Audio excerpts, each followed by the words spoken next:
예, 안녕하세요. 들풀북스 출판사입니다. 그동안에 제가 좀 게을렀습니다. 어, 그, 지금 방송하고 있는 이 내용을 책으로 좀 써서 남겼으면 하는 마음에 책에 좀 집중을 하다 보니까 제가 방송을 조금 자꾸 연기하고 늦추고 다음에 해야지 그러다 보니까 꽤 오랜 시간이 지났네요. 지금은 이제 전체 구성이 좀 잘 되었기 때문에 이제 다시 방송을 시작합니다. 이제 오늘 같이 나눌 말씀은 창세기 이제 3장 이제 14절에 있는 그래서 하나님을 만난 아담과 하와가 이제 하나님께서 너희가 그걸 먹었느냐 그랬더니 거기에 대해서 이제 자꾸 변명을 하죠. 변명. 그래서 오늘 이제 15절부터 해서 이제 하나님께서 아담과 하와에게 뱀에게 말씀하신 내용을 가지고 나누려고 합니다. 15절. 내가 너로 뱀에게 이야기합니다. 내가 너로 여자와 원수가 되게 하고 내 후손도 여자의 후손과 원수가 되게 하리니 여자의 후손은 내 머리를 상하게 할 것이요 너는 그의 발꿈치를 상하게 할 것이니라. 자, 이 말씀을 이제 원복음이라고 해요. 원복음. 복음의 구원에 관한 복음의 최초의 시작이다. 그래서 최초의 구원에 관한 복음을 하나님께서 선포하신 말씀입니다.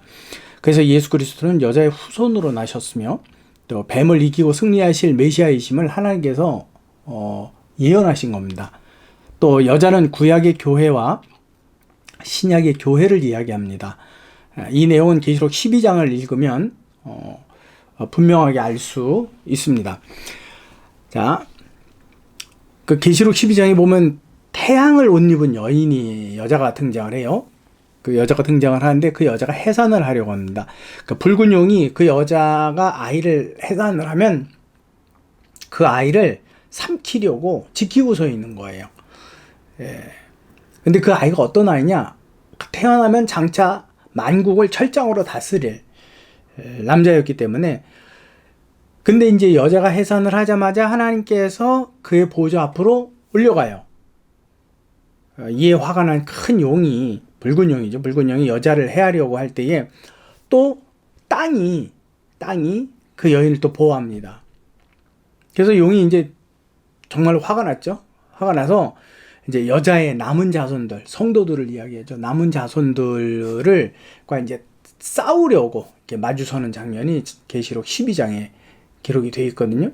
그래서 그 여자는 교회를 두고 이야기하는 거고 또 아이는 예수 그리스도를 두고 이야기하고 여자의 후손들은 이제 성도들을 이야기하는 겁니다. 하나님께서 여자의 후손으로 예수 그리스도를 말씀하신 부분이 바로 그 부분이라는 거 여러분 꼭 기억해 주시고요. 이제 자, 그래서 뱀을 어떻게 한다는 거예요? 상처를 준다는 거죠. 머리를 상하게 한다는 것은 완전히 진멸해버리는 걸 이야기하고 있거든요. 자, 진멸해버린다. 하나님께서 마지막 심판을 말씀하고 계시는 겁니다. 창세기 3장 16절에 보면 또 여자에게 이르시되 내가 네게 임신하는 고통을 크게 더하리니 자, 내가 수고하고 자식을 낳을 것이며 너는 남편을 원하고 남편은 너를 다스릴 것이니라 하시니라. 여러분 이 성경도 굉장히 예민하게 좀 보셔야 되는 거예요. 자, 그리고 여자의 일생에 있어서 그 죄로 인해서 선악과를 먹은 죄로 인해서 받는 고통을 더하셨는데 바로 자녀로 인한 고통을 더하셨어요. 남편의 지배를 받고 살아야 하는 인생임을 또 하나님께서 말씀하셨습니다. 자, 자녀로 인해서 참 많은 고통이 있어요. 기쁨도 있고 희락도 있지만 정말 속상할 때가 많아요. 이 대화가 안 돼서. 그럼 무조건 땡깡이잖아요. 그냥 안 해주면 뭐 입 대빨 내밀고 그냥 툴툴툴툴 하고 또 걸을 때도 쾅쾅쾅쾅 걸어 댕기고 불러도 제대로 대답도 안 하고 그럴 때는 얼마나 속상한지 몰라요. 그래서 네가 원하는 게 뭔데? 말이 자꾸 딴 데로 흘러가네요. 그럼 말라 또 그래요. 아주 그냥 뚜껑을 들었다 놨다 하죠. 자, 자녀로 인하여서 고통. 근데 그 자녀는 우리에게 고통을 주는 존재가 아니라 사실은 무엇을 주는 존재예요? 기쁨을 주는 존재고 만족감을 주는 존재예요. 근데 죄로 인하여서 이게 서로 간에 이해력이 차단되고 서로 안에 감각적인 교감이 안 되기 때문에 파열음이 나기 시작을 한 거예요. 하나님과 사람처럼. 여러분 이제 이 부분은 조금 더 여러분들이 깊이 생각해 보시면 이제 성경 공부를 하다 보면 충분히 이해가 될 겁니다. 자, 3장 17절 말씀, 아담에게 하시는 말씀이죠. 중요한 거죠. 아담에게 이르시되 내가 네 아내의 말을 듣고 내가 네게 먹지 말라 한 나무의 열매를 먹었은즉 땅은 너로 말미암아 저주를 받고 그랬어요. 아담에게 하나님께서 직접 말씀하셨죠. 선악과를 먹지 말라고. 먹으면 네가 죽는다고. 근데 하나님의 말씀이 명령이 있었음에도 불구하고 아담이 누구의 말을 듣죠? 하와의 말을 듣죠. 그래서 하나님께서 내가 내 말을 듣지 않고 아내의 말을 들었기 때문에 너는 고통이 더할 것이다 라고 말씀해 주시는 거예요. 여기서 보면 내 말을 듣지 않고 다른 사람의 말을 들었다. 이걸 여러분 머리에 상기하십시오. 원죄의 시작이 뭐냐라는 거죠. 원죄의 시작. 그것은 하나님의 말을 듣지 않고 다른 존재, 뱀이나 아내의 말을 들었다는 거죠. 그것이 원죄라는 거예요. 그 다음부터는 하나님 말을 안 듣기로 작정한 거예요. 그래서 선악과를 따먹은 거예요. 내가 지혜 있어지려고. 내가 이제 모든 것을 평정시키려고. 내가 지배자가 되려고. 하나님 없는 세계를 만들려고. 이게 바로 원죄예요, 여러분. 원죄. 원죄가 도둑질한 건 줄 압니까? 몰래 선악과를 몰래 따먹었기 때문에 그게 도둑질한 거라고 생각하는데 그거는 그렇지 않아요. 잘못 생각하는. 살인한 거예요? 아니에요. 그건 이후예요. 원죄의 시발점은요, 내가 하나님을 인정하지 않는 거예요. 여러분, 하나님을 인정하고 삽니까? 매 순간순간마다? 사람이 어떻게 그렇게 살아요? 사람은 본래 그렇게 살도록 만드셨어요. 거기에서 반항해서 튀어나온 거죠. 무슨 말인지 이해가 되십니까? 매 때마다 매 순간마다 하나님과 계속적인 교제 관계를 갖도록 하나님께서 창조하셨어요. 묻고 대답하고 뜻대로 행하고, 묻고 대답하고 뜻대로 행하고, 이 관계가 계속 유지가 되고 더하여서는 하나님을 찬미하는 일이죠. 그럼에도 불구하고 사람이 그걸 끊어낸 거예요. 난 이제 더 이상 하나님과 관계하지 않아. 그러다 보니까 하나님이 없는 뭐예요? 세상을 만들어야 되잖아요. 지금 그 세상이 만들어지고 있는 거 여러분 보이십니까? 이 마음이 급해가지고 이걸 빨리 전해드리고 싶어서 이 마음이 급해서 제가 이제 방송을 놓고 책을 쓰기 시작을 했던 거예요. 계속 이어가겠습니다. 그래서 내가 평생에 수고하여야지 그 소산을 먹게 된다. 여기에서 중요한 명령 질서가 있죠. 아담은 오직 하나님의 명령에 순종하는 규칙이 있었습니다. 그래서 하나님께서 아담을 창조하실 때 하나님의 형상대로 창조하셨지만 분별과 판단력, 여러분 이거 잘 들으십시오. 분별과 판단력은 주시지 않았어요. 그래서 사람으로 하여금 분별과 판단을 해야 될 상황이 오게 되면 항상 자기 뜻대로 결정하는 것이 아니라 누구요? 하나님께 묻고 그분의 응답을 기다리고 그분의 분별대로 행하는 것. 여러분 이게 바로 하나님께서 사람을 창조하신 질서예요. 근데 그 질서가 어떻게 됐죠? 선악과를 먹음으로 인해서 파괴가 된 거죠. 자, 선악과를 먹을 때도 아내의 말을 들을 것이 아니라 하나님께 먹으면 반드시 죽으니 먹지 말라고 명령하셨잖아요. 그러니까 하와가 주었어도 아담은 어떻게 했어야 돼요? 이걸 듣고 물었어야 돼요. 하와를 믿고 먹으면 안 되는 거였어요. 우리는 친구 따라 강령한다 그러잖아요. 하와가 아무리 보기 좋고 먹기 좋고 지혜롭게 할 만한 과일을 내민다 할지라도 그것이 선악과라는 걸 알았을 때에는 내가 먹어도 안 죽었어, 먹어봐 라고 아무리 해도 그거를 덥석 받아 먹지 말고 먹어도 됩니까? 라고 물었어야 된다는 얘기예요. 근데 묻지를 않았어요. 묻지 않은 상황이 또 있죠. 이스라엘 백성들이 가나안을 건넜을 때 여호수아가 기브온 족속 들어와서 거짓골을 하고 왔고 우리 살려주십시오 그랬을 때 덥석 하나님께 여쭙지 않고 묻지 않고 내가 너희를 진멸하지 않을 것을 하나님의 이름으로 약속을 해버려요. 근데 그 기브온이 결국은 이스라엘의 죄악의 중심이 되죠. 그래서 이스라엘이 멸망하는 조건이 되는 겁니다. 묻지 않았다라는 게 그렇게 중요한 거예요, 여러분. 무엇을 살 때나 무엇을 먹을 때나 무엇을 생각할 때나 어디를 갈 때나 여러분 하나님과 계속적으로 교류를 하십니까? 내가 하나님께 계속 이야기를 하고 있습니까? 기도할 때만 한다고요? 아니에요, 여러분. 매 때마다 순간순간 모든 일을 우리를 보고 아시지만 그래도 우리의 이야기를 듣기 원하시는 그분의 질서 안에서 행하는 겁니다. 여러분들이 알아서 스스로 판단하고 결정하는 게 아니에요. 그게 원죄라고 한다면 원죄의 회개, 지금까지 이렇게 해왔던 것을 용서하옵소서. 이제는 그렇지 않겠습니다. 그리고 어떤 방향으로 계속해서 묻는 삶으로 바뀌어가는 거예요. 이게 믿음이에요. 교회 가서 일주일에 한 번씩 일주일에 3번 나가서 예배 드리고 이게 믿음이 아니에요. 너무 안타까운 건 여러분들이 이 성경의 내용대로 우리가 하나님을 믿지 않으면서 내 생각대로 믿으면서 잘 믿는다라고 스스로 자기를 칭찬하고 있다라는 거죠. 그리고 또 그렇게 알고 있다라는 거예요. 우리는 성경으로 회복해야 됩니다. 성경으로 되돌아가야 돼요. 근데 어떻게 돌아가요? 열심히 하지 않고 교회에 모인다고요? 그거는 성경적인 믿음이 아닙니다. 심심해서 오는 사람도 얼마나 많은데요. 잠 하나 와서 새벽 예배 오신다는 분들 참 많이 봤습니다. 우리가 회개라는 것은요, 묻지 않으려고 선악과를 먹었어? 그래서 그게 죄가 됐어? 그럼 하나님, 내가 지금까지 모든 일을 할 때 묻지 않았습니다. 용서해 주옵소서. 이제부터 하나님을 의뢰하고 하나님께 묻겠습니다.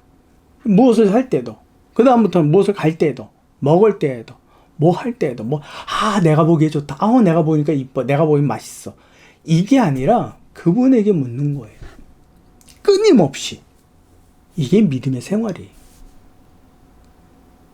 그런 생활을 하지 않고 일주일에 한 번씩, 일주일에 3번씩, 빠지지 않고 새벽 예배 갔다 와서 그때부터는 자기가 하고 싶은 말, 하고 싶은 생각, 하고 싶은 것, 사고 싶은 것 다 자기 맘대로, 내 눈에 보기 좋은 대로 해놓고서는 일주일에 한 번 가서는 주여, 여러분, 그거는 믿음이 아니라는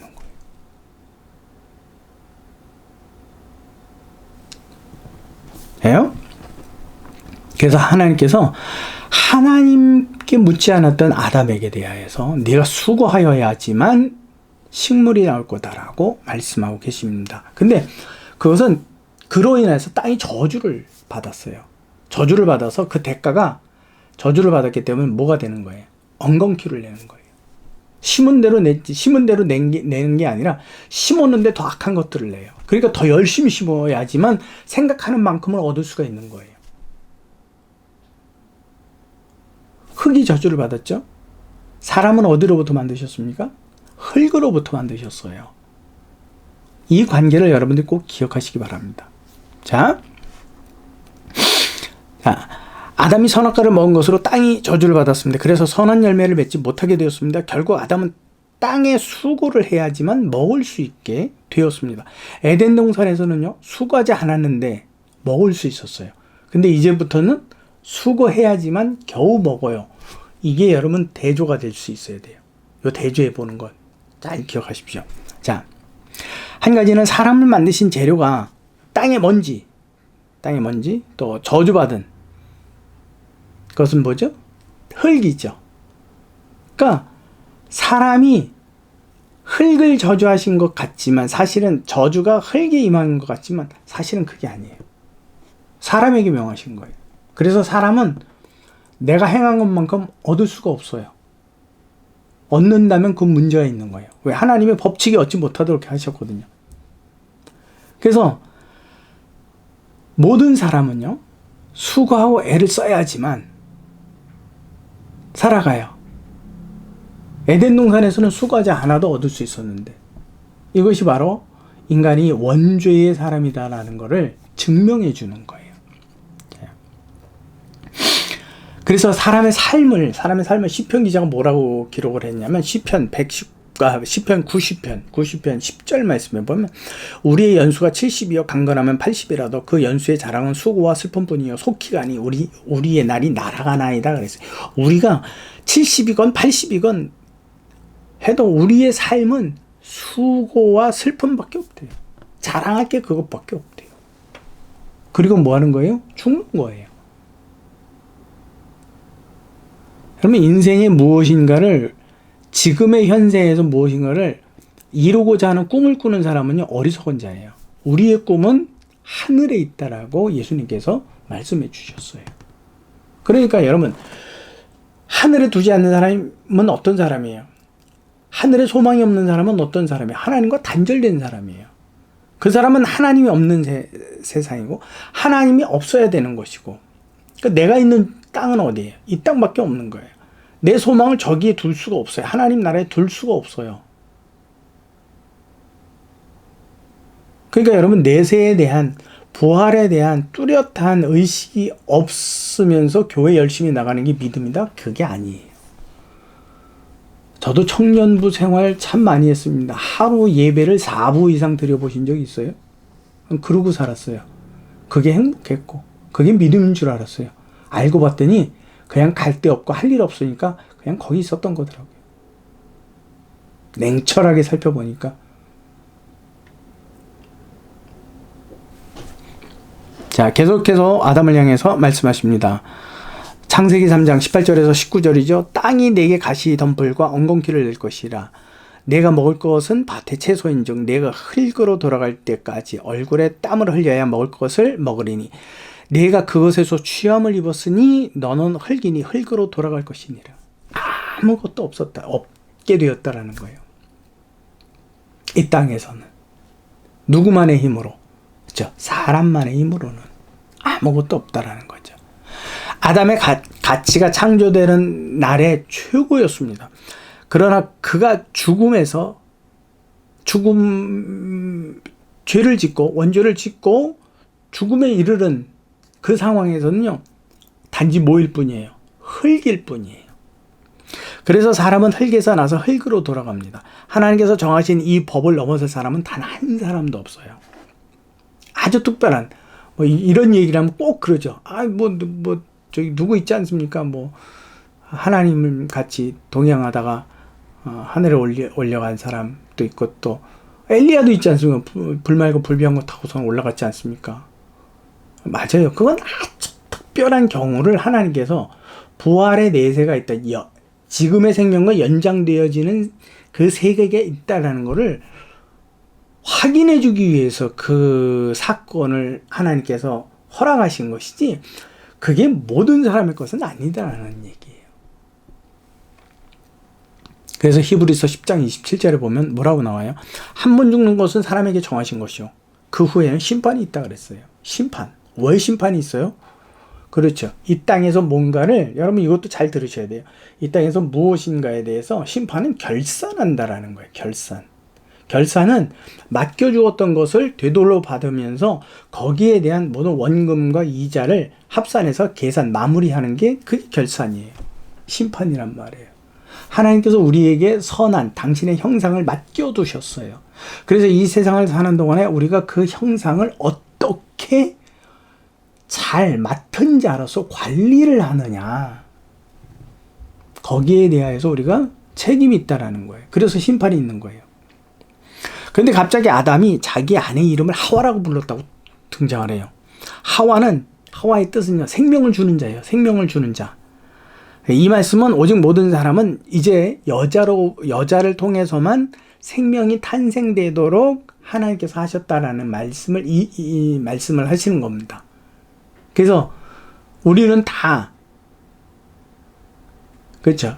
여자로부터 나는 거예요. 어머니로부터 먹이고 재우고 낳고 키우고 아이 둘이 있는데요.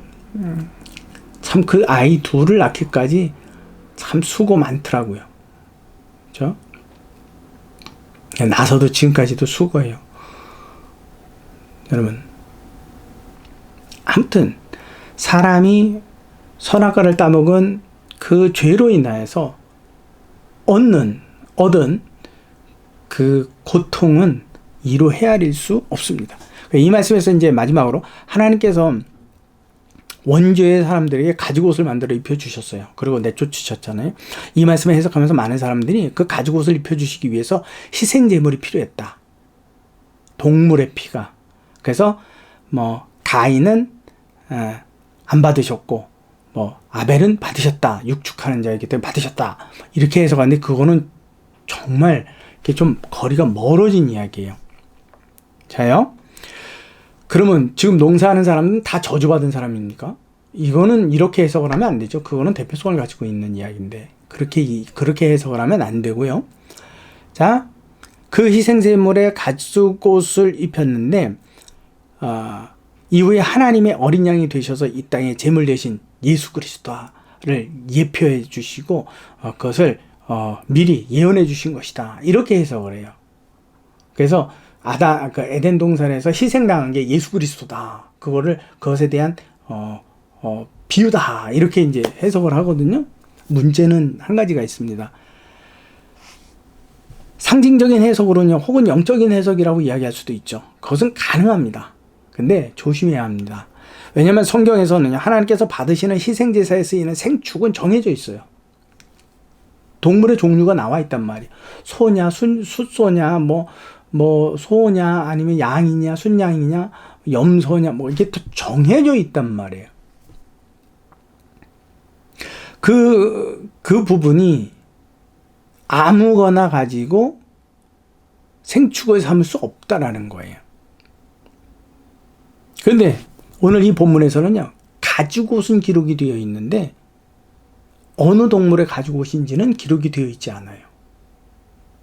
그렇기 때문에 이것은 동물의 희생을 통한 그리스도가 희생한 희생으로 하나님께서 예언적으로 주신 말씀이다라고 해석을 하면 안 되고, 하나님께서 비록 그들이 에덴 동산 밖으로 쫓겨나는 상황이 되는데도 불구하고 하나님께서 그들을 보호해 주신다라는 것으로 해석을 하면 이거는 옳아요.